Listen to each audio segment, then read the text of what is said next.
Pambihira sa isang batang Pinoy ang magkaroon ng tangkad na 6 foot pataas. Ngunit habang tumatagal ay marami nang naglalabasan ng mga batang halimaw nga sa tangkad at pwedeng maging mukha ng ating national team sa mga susunod na mga taon. Ngunit merong isang batang tiyak na makikitaan ng skills at tangkad na pwedeng maging prospect para sa ating national team.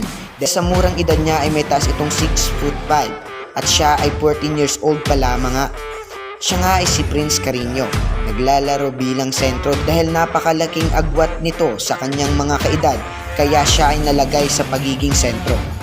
Ngunit ang kinaibahan dito ay hindi lang siya naglalaro bilang taga-rebound, opensa at taga-screen, kundi kung panoorin natin ang kanyang full game ay makikitaan nga ito ng ball handling at magandang footwork.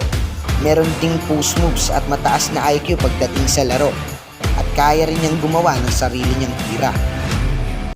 Sa murang edad ay napabilang agad sa Rooster Under-17 Tamaraw FEU si Prince Carreño. Nakiisa rin siya sa Gilas Under-16 out ngayong taon pero hindi nga siya nakapasok. Pero okay lang yan dahil bata pa naman at sigurado nga na susunod na Under-16 ay mapapabilang na nga itong si Prince Carreño. Sa ngayon ay patuloy siyang nagsasanay at sumasali sa Under-15 at Under-14.